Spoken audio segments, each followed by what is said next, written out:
Bueno chicos, ¿cómo están? Soy David y ahora vamos a tratar en este video lo que es la histología del tejido muscular. ¿Qué vamos a ver en esta clase? Básicamente, ¿qué, qué es el tejido muscular? ¿Cuál es su función? ¿Cómo es su ultraestructura? Sí, vamos a hablar mucho de lo que es el sarcómero y cómo es la contracción muscular. Por otro lado, vamos a hablar de los tipos de músculo que tenemos, es decir, el cardíaco, el esquelético y el liso y las principales diferencias que hay entre ellos. Y al finalizar la clase, un par de correlatos clínicos, digamos, que van a ser la hipertrofia, la atrofia y la distrofia muscular. Bien, como introducción podemos decir que el tejido muscular obviamente es el componente, o sea, vieron que tenemos 4 tejidos básicos. Bueno, de estos 4 tejidos el que va a tener como funcionalidad encargarse de lo que es el movimiento va a ser justamente el tejido muscular. Que bueno, acá más de lo mismo de lo que les comenté recién. ¿Cuáles son sus funciones? Bueno, obviamente movilizar los miembros, ¿sí? Del cual se va a encargar más que nada el músculo esquelético, se va a encargar de la insuflación pulmonar, el bombeo sanguíneo, esto va a estar encargado más que nada la musculatura lisa, cierre y apertura de conductos, de lo cual también se va a encargar el músculo liso, manejo del volumen de los vasos sanguíneos, ¿sí? Y cambios de forma de distintos órganos internos, ¿sí?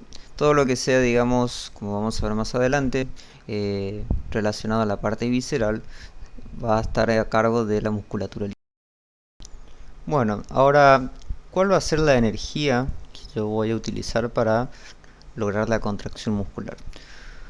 Como habrán leído, para gran parte de los procesos celulares, ya sea movilización de vesículas, movilización del citoesqueleto, transporte de membrana, movilización de la célula misma, todos estos procesos se logran en gran medida gracias a la utilización de una molécula que actúa como carrier de energía, que es el ATP, que es la adenosina trifosfato, que al convertirse en ADP, es decir, adenosina difosfato, es decir, al hidrolizar un fósforo, se genera la energía necesaria para la mayoría de los procesos celulares. Y justamente para la contracción muscular vamos a utilizar esta hidrólisis de ATP a ADP para obtener la energía mecánica que nosotros necesitamos. Bueno, un poco lo que es la clasificación, ¿sí? La cual nos vamos a basar en esta clase. A grosso modo se lo divide en músculo estriado y músculo liso. ¿De dónde viene esto de estriado y liso? Decimos que es estriado cuando al observarlo al microscopio podemos ver una serie de estrías transversales, ¿sí? Se ven tanto en el microscopio óptico de referencia y en mayor medida se lo ven por medio de la microscopía electrónica, ¿sí? Dentro del estriado vamos a encontrar al músculo esquelético, que justamente recibe este nombre porque se fija los huesos y es el responsable justamente del movimiento del esqueleto, ¿sí? Básicamente. Y también de la movilidad ocular. El cardíaco lo vamos a encontrar nada más que en el corazón y en parte, digamos, en el nacimiento de los grandes vasos como la aorta o la arteria pulmonar, ¿sí? Luego tenemos el músculo liso, que justamente es liso porque no tiene estas estriaciones transversales observadas al microscopio. Y este tipo de músculo lo vamos a encontrar como es a nivel visceral y a nivel de los vasos sanguíneos más que nada, como vamos a ir viendo después en las futuras clases. Bien, otro concepto muy importante es cómo es la relación entre esta clasificación de estriado y liso con respecto a la inervación, ¿sí? El estriado, ¿sí? Tenemos que el esquelético es voluntario, es decir, va a estar inervado.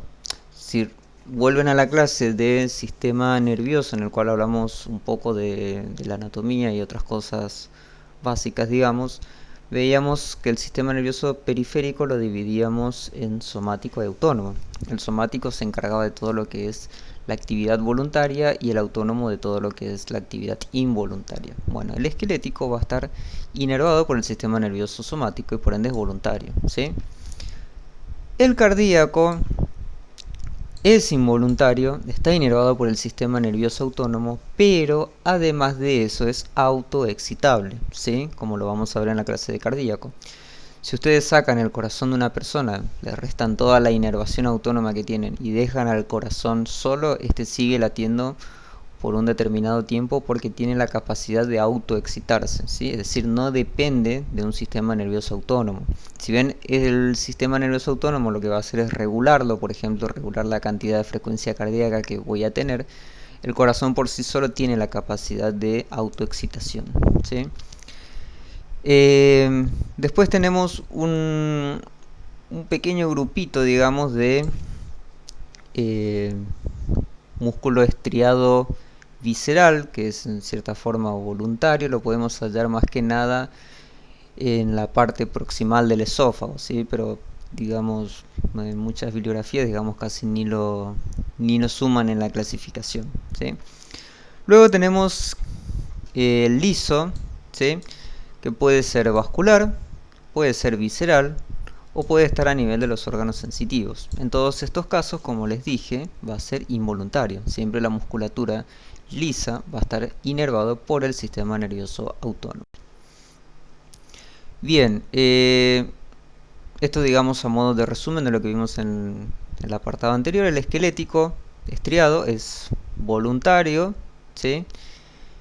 El cardíaco, digamos, es involuntario, pero con la aclaración que les dije recién de la autoexcitabilidad, y el liso es involuntario, ¿sí?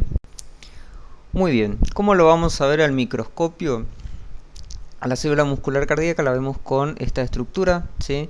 Lo cual le ha valido el nombre de células en pantalón. Estas células reciben el nombre de cardiomiocitos, o en algunos libros también los denominan directamente miocitos, pero por lo general lo más aceptado es cardiomiocito. Luego tenemos la célula muscular esquelética, que recibe el nombre de fibra muscular, y luego tenemos a la célula muscular lisa. Entonces, esto digamos para entrar un poco en cómo podemos ver las estrías transversales. Fíjense, esto es músculo cardíaco y esto es músculo esquelético, como está señalizado, y fíjense que en ambos llegamos a ver esas estrías transversales de los cuales les venía hablando.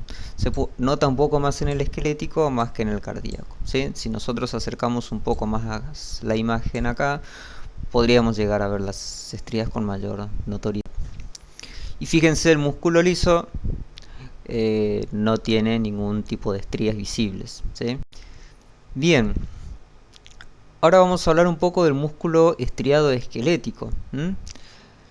La célula muscular estriada recibe el nombre de fibra muscular, es decir, a lo largo de esta clase, cuando yo hable de fibra muscular, quiere decir que estoy hablando de la célula muscular estriada esquelética. ¿Cómo se forman estas fibras musculares?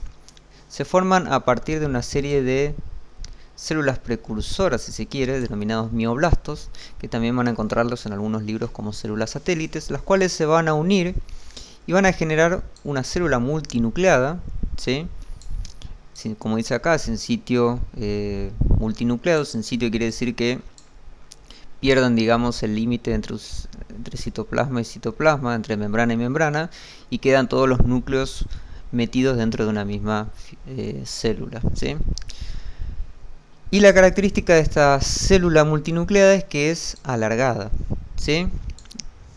Más que nada, por ejemplo, si tomamos como modelo el bíceps, no sé el diámetro exacto que tiene, pero imagínense que ese diámetro del bíceps, si bien el bíceps va a estar formado por varias fibras musculares, varias de esas fibras musculares pueden llegar a tener el diámetro total del bíceps, o sea, digamos, son células bastante alargadas, similar a lo que veíamos en tejido nervioso, en el cual podríamos ver que un axón podía nacer a nivel lumbar, por ejemplo, y llegar hasta la zona distal del miembro inferior, ¿sí? O sea, son células con diámetros bastante importantes. El músculo estriado esquelético, desde un punto de vista, digamos, un poco más funcional, se divide en tres tipos de fibras, ¿sí? Esto un poco más dirigido a la gente que le gusta la parte de portología. Digamos, todos nosotros nacemos con estos tres tipos de fibras, pero cada persona va a tener desde el nacimiento, ¿no?, una predisposición por más de un tipo de fibras con respecto a la otra.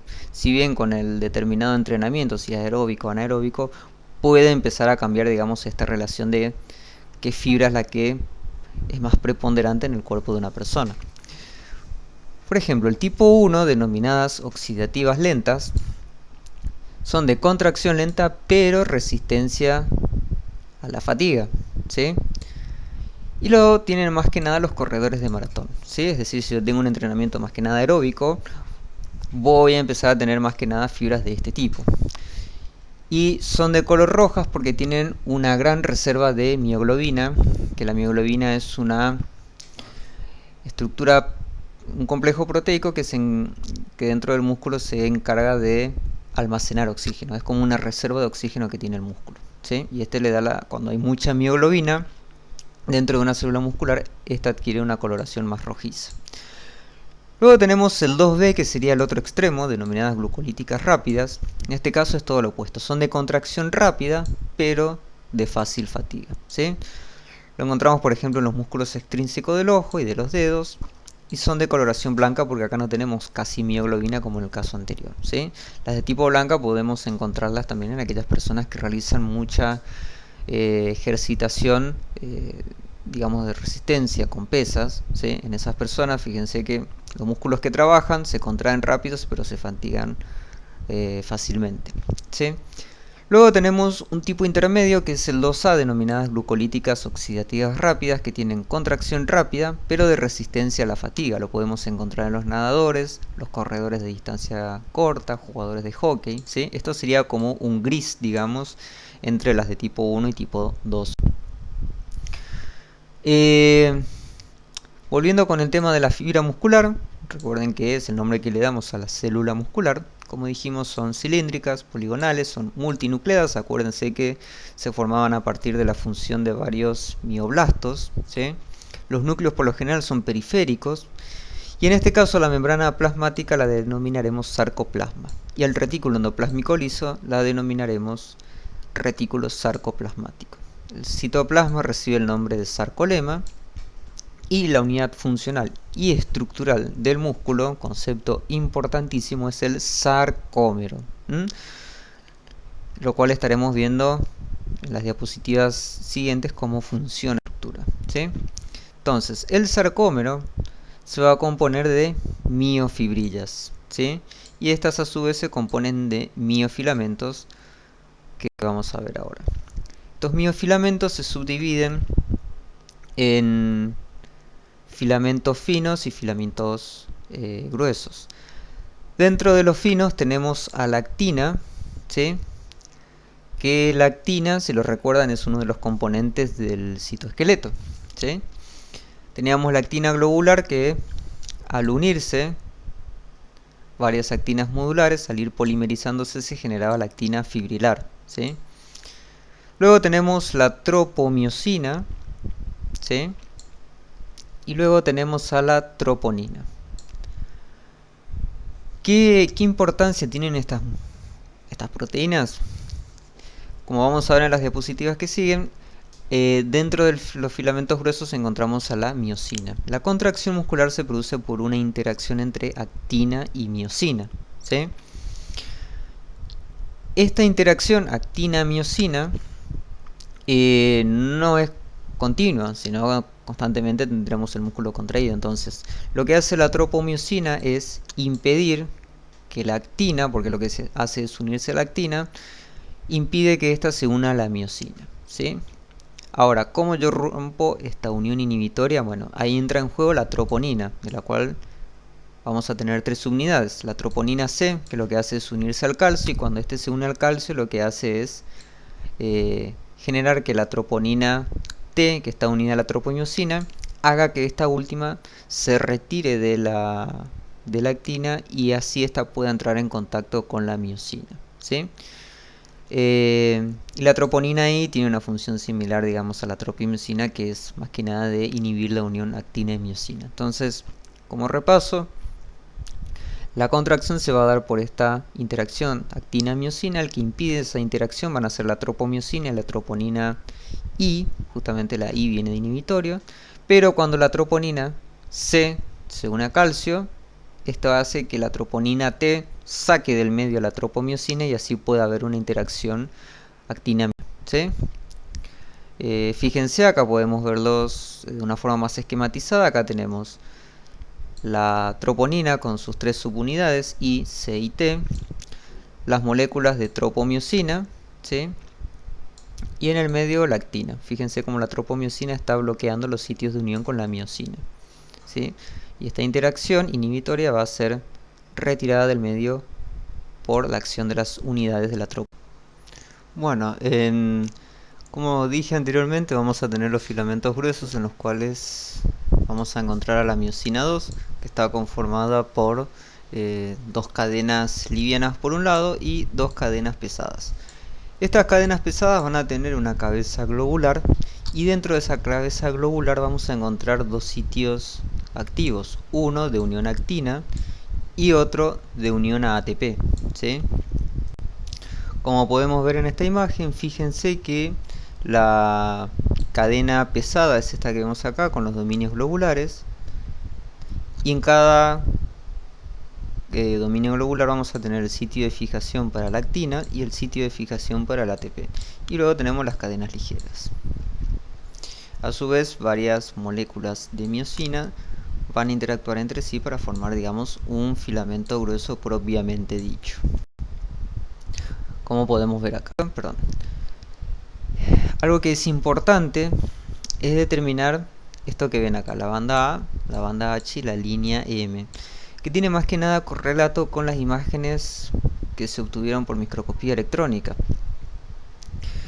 en los cuales se veía mucho mejor las estrías transversales y se empezó a estudiar, digamos, qué era lo que se veía en cada una de esas líneas. Ya les voy a mostrar la imagen, pero por ahora recuerden que la banda H es este espacio de aquí, ¿sí? En el cual solamente vamos a encontrar a la miosina como molécula más importante.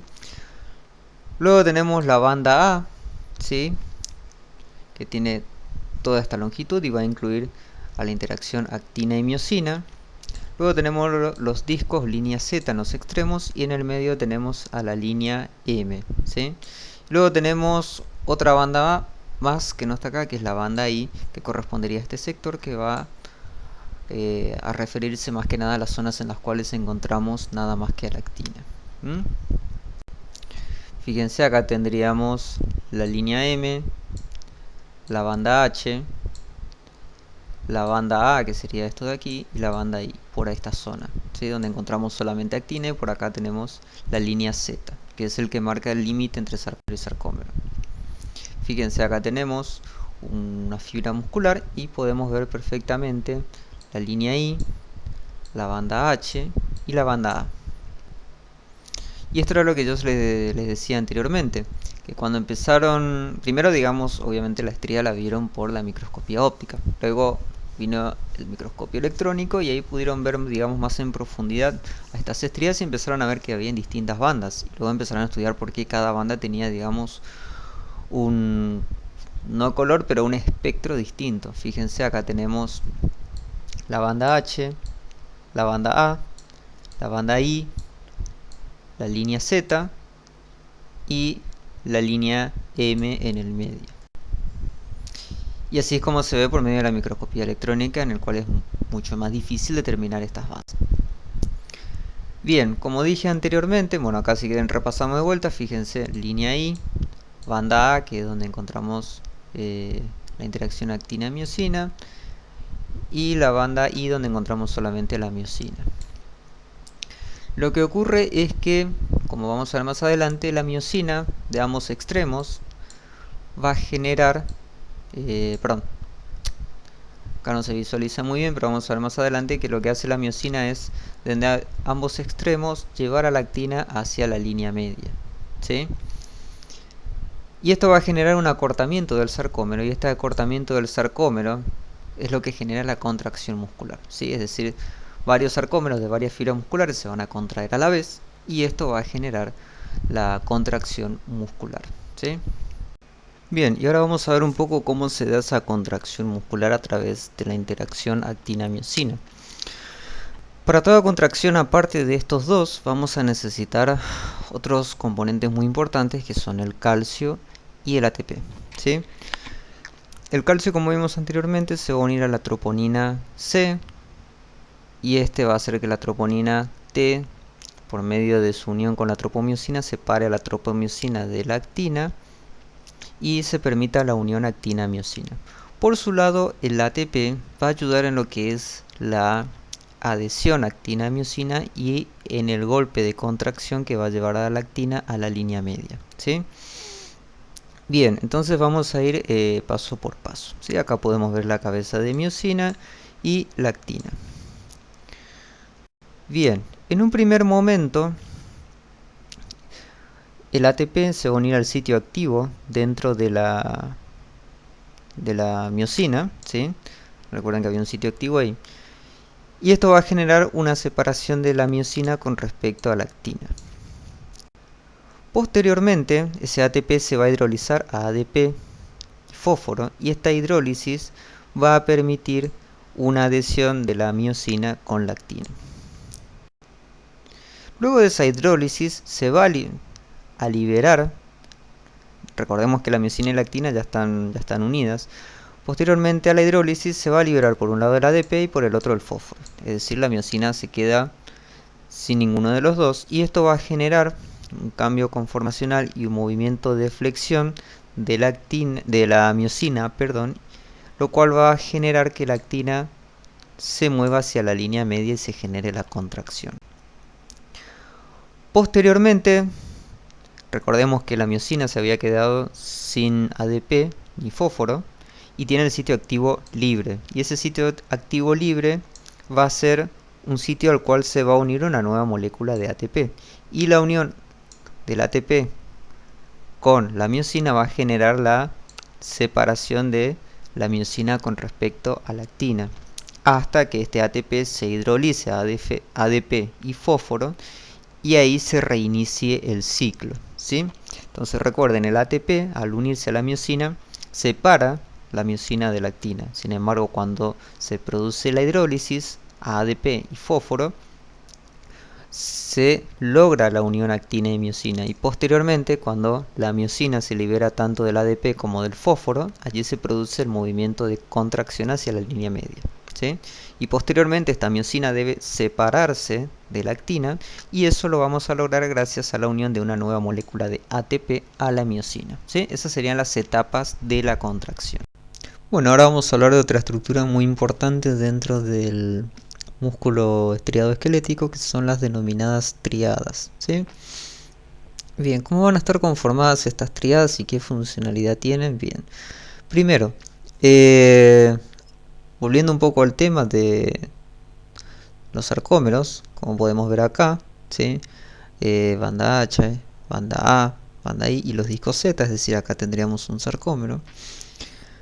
Fíjense que el retículo sarcoplasmático, ¿sí? O retículo endoplasmático liso, que son estas estructuras azules, ¿sí? Van a estar dispuestas en red, como vemos acá, ¿sí?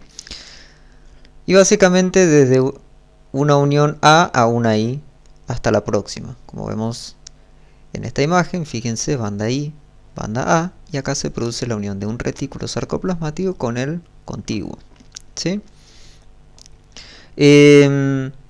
Básicamente van a ser dos cisternas paralelas, ¿sí? Y en el medio vamos a encontrar una estructura denominado túbulo en T o túbulo T, ¿sí? Que no es más que una invaginación de la membrana que va a quedar localizada entre ambos retículos sarcoplasmáticos contiguos. Bueno, antes de continuar, comentarles un poco que en el en el músculo esquelético hay grandes reservas de glucógeno, que es la forma en la cual se almacena la glucosa, y básicamente mitocondrias. ¿Por qué? Porque justamente, como dijimos anteriormente, vamos a necesitar ATP, en este caso en mayor cantidad que otras células, para permitir la contracción entre los sarcómeros. Entonces necesitamos una buena reserva de glucosa en forma de glucógeno y una producción importante de mitocondria, de ATP, gracias a las mitocondrias. Bien, volviendo al tema de lo que hablábamos recién, de las triadas, volvemos a nombrar en esta diapositiva el túbulo en T, que como les dije es una imaginación de la membrana plasmática, ¿sí? Que va a estar justamente entre dos retículos sarcoplasmáticos, ¿sí? Donde se produce la unión de la banda A con la banda I. Esta estructura conformada por dos retículos sarcoplasmáticos, como vemos acá, aquí tenemos uno y acá tenemos otro, y en el medio el túbulo en T. Esta estructura recibe el nombre de triada, como les dije anteriormente, que va a permitir o facilitar lo que es la despolarización de la membrana y su posterior, digamos, esta despolarización de membrana, digamos, va a generar un cambio de cargas que posteriormente se va a acoplar a estos dos retículos sarcoplasmáticos y van a permitir la salida de calcio, ¿sí? Acá podemos ver otra imagen un poco más, digamos, detallada, en la cual vemos el túbulo en T, que es una imaginación de membrana. Vemos ambos retículos sarcoplasmáticos, ¿sí?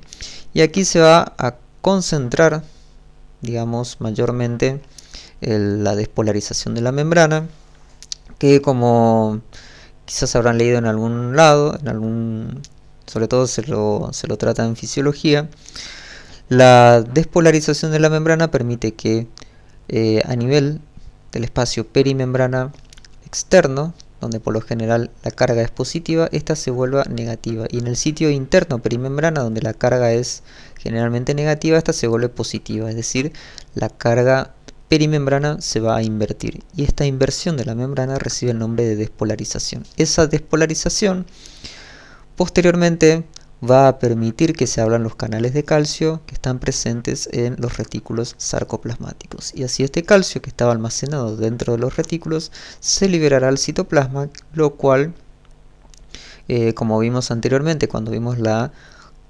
contracción entre sarcómeros, vimos que uno de los elementos fundamentales, además del ATP, era el calcio, ¿sí? Así que bueno, recuerden bien cómo está conformada la tríada sarcoplasmática y qué funcionalidad tiene dentro de la contracción, ¿sí?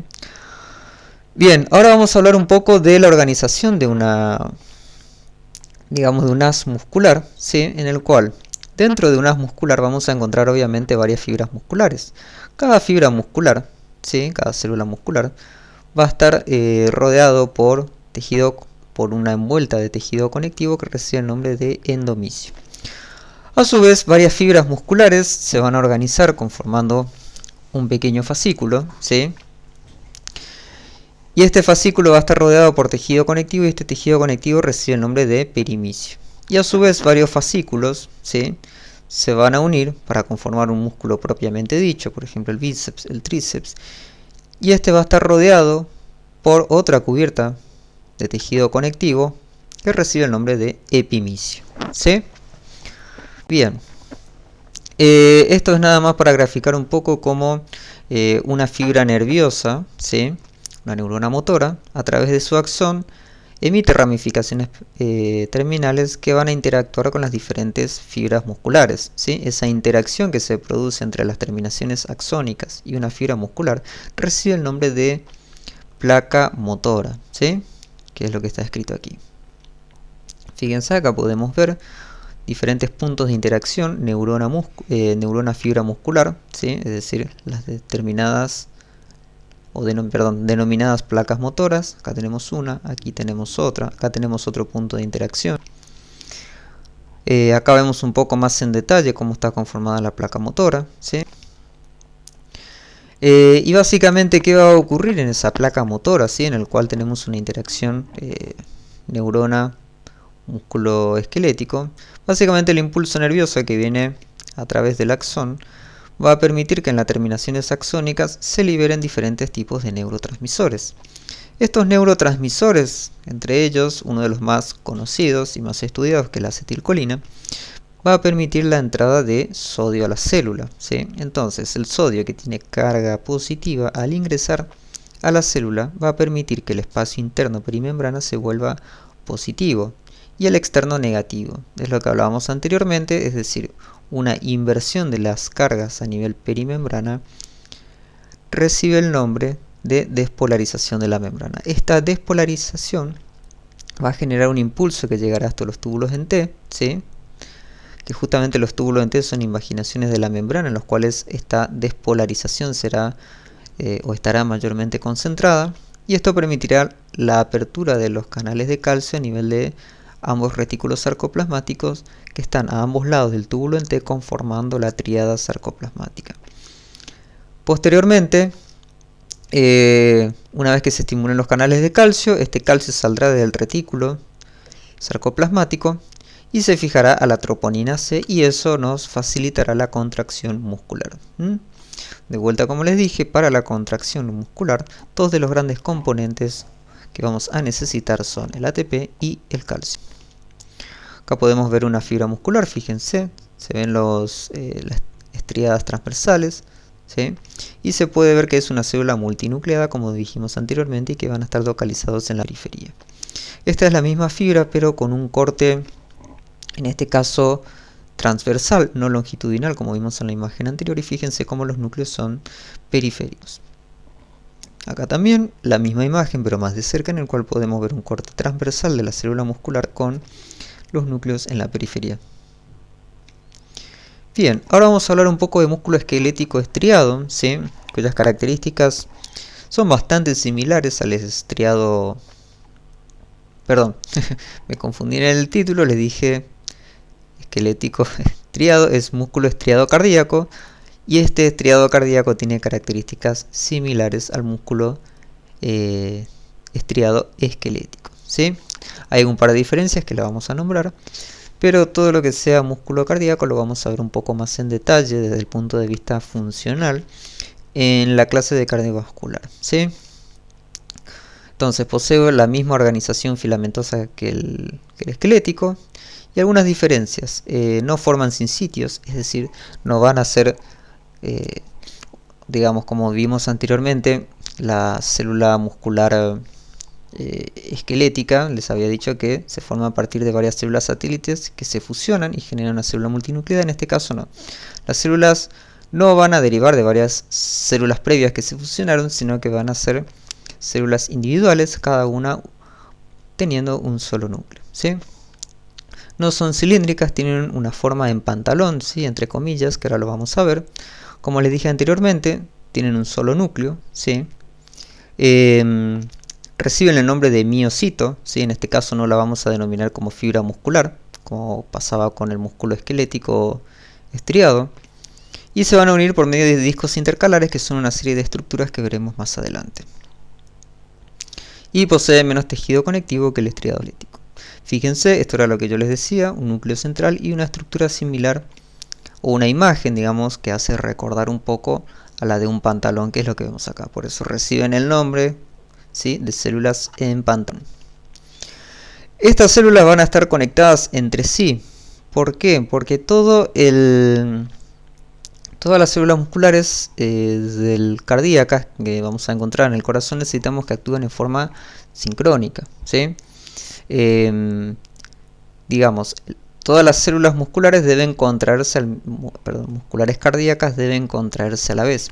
Si tuviésemos un pequeño grupo de células que se contraen en forma asincrónica con respecto al resto de las células que conforman el corazón, tendríamos una disfuncionalidad desde el punto de vista contractil dentro del corazón, y podría generar patologías como por ejemplo las arritmias, ¿sí?, en los cuales hay puntos de contracción asincrónicos dentro del corazón. Entonces, todo el corazón, todo el músculo cardíaco tendría que actuar como si fuese una sola gran célula que se está contrayendo.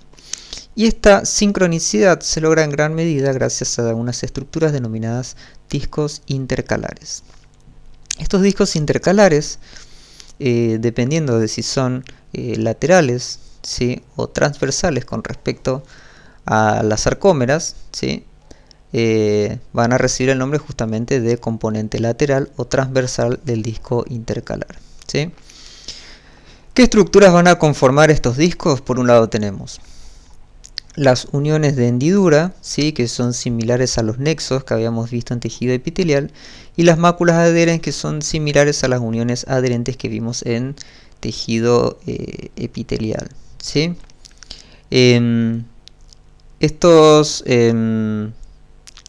componentes formarían lo que es el componente lateral del disco intercalar, ¿sí? Y en cuanto al componente transversal del disco intercalar, vamos a encontrar a la